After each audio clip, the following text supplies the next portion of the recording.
और इस वक्त बड़ी खबर यह है कि सजा का ऐलान होने लगा है। अब से कुछ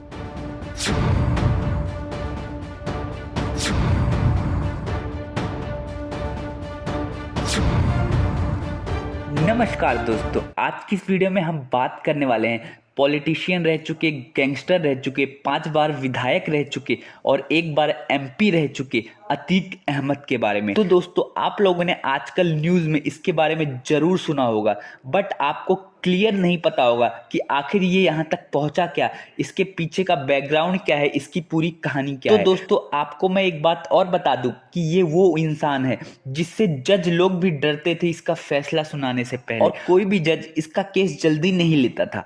तो दोस्तों, जब एक बार इसको पुलिस ने गिरफ्तार कर लिया और फिर इसके बाद दिल्ली से फोन आया कि आप इसको छोड़ दीजिए, और पुलिस वालों ने इसको इसके घर तक छोड़ा, तो इससे आप अंदाजा लगा सकते हैं कि इसका पॉलिटिकल बैकग्राउंड कितना ज़्यादा मजबूत था।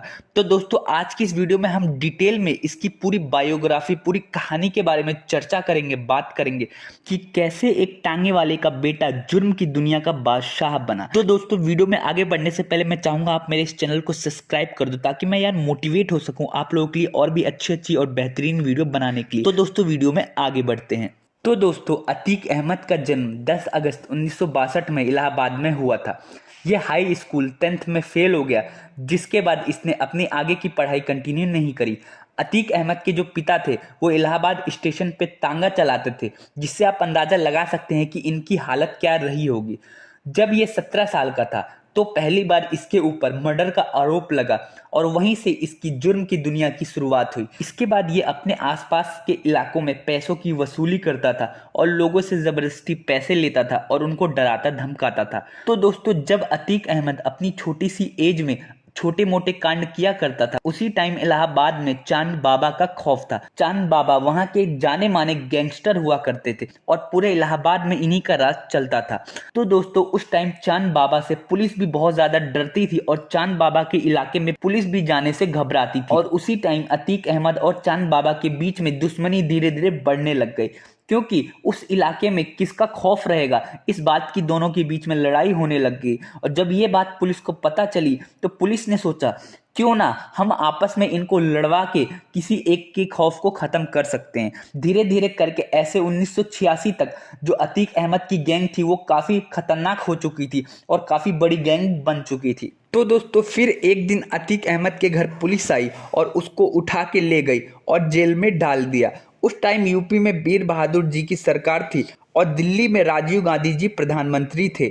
तो दोस्तों, फिर अचानक क्या हुआ, दिल्ली से एक कॉल आया पुलिस स्टेशन में कि आप अतीक अहमद को छोड़ दो, और फिर उसके बाद पुलिस वालों ने बाकायदा इज्जत से अतीक अहमद को उसके घर पे ड्रॉप किया।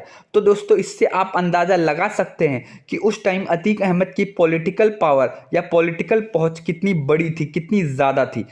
तो दोस्तों, इससे अतीक अहमद को एक बात पता चल गई कि अगर वो गैंगस्टर के रूप में रहेगा तो आज नहीं कल कोई ना कोई सरकार इसको जेल में डाल देगी। तो इसने 1979 में इलाहाबाद की विधानसभा सीट से चुनाव लड़ने का सोचा, और वहां से वो निर्दलीय चुनाव लड़ा और चुनाव जीत गया और विधायक बन गया।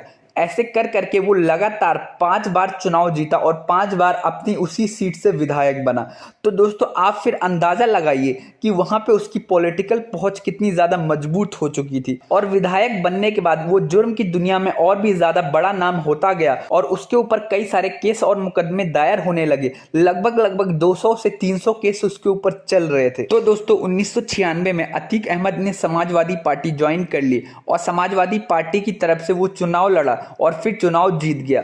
और फिर 2004 में लोकसभा का चुनाव हुआ और ये लोकसभा में चुनाव लड़ने के लिए खड़ा हुआ और ये चुनाव जीत भी गया और सांसद बन गया। तो दोस्तों, जैसे कि आप लोगों को पता है, या तो कोई सांसद रह सकता है एक ही टाइम पे, या कोई विधायक रह सकता है। तो जब ये सांसद बन गया तो इसने अपनी विधायक की सीट छोड़ दी, लेकिन इसके मन में एक बात रह गई, जिस विधानसभा की सीट पे इसने 15-20 साल राज किया, उसको वो ऐसे कैसे खाली छोड़ सकता है। और फिर इसने क्या किया, अपने भाई को उस सीट से खड़ा कर दिया और उसके खिलाफ मायावती की पार्टी का एक बंदा खड़ा हुआ जिसका नाम राजू पाल था, और चुनाव में राजू पाल जीत गया और अतीक अहमद का भाई हार गया। जब ये बात अतीक अहमद को पता चली तो उसने क्या किया, राजू पाल की हत्या करवा दी, मर्डर करवा दिया। और फिर जब राजू पाल की डेथ के बाद दोबारा उस सीट से चुनाव हुआ तो अतीक अहमद का भाई दोबारा खड़ा हुआ और दूसरी तरफ से राजू पाल की वाइफ खड़ी हुई, जिसमें अतीक अहमद का भाई जीत गया और राजू पाल की वाइफ हार गई।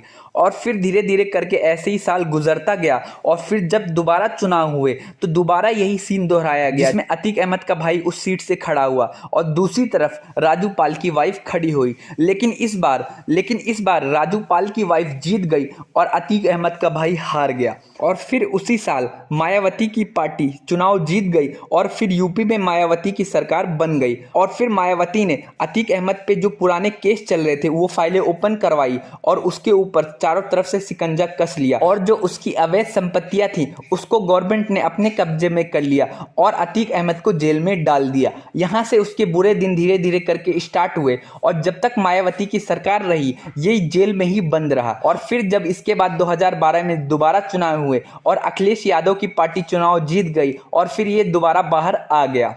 तो दोस्तों जब तक यूपी में अखिलेश यादव की सरकार रही ये बाहर रहा जेल से। और फिर जब भाजपा और योगी आदित्यनाथ की सरकार यूपी में बनी और फिर दोबारा योगी जी ने कई सारी इसकी पुरानी फाइलें खुलवाई और इसके ऊपर केस जब स्टार्ट हुए तो और फिर दोबारा इसको जेल में डाल दिया गया। तो दोस्तों अभी जो न्यूज़ में चल रहा है वो ये चल रहा है कि इसने राजू पाल का मर्डर करवाया था।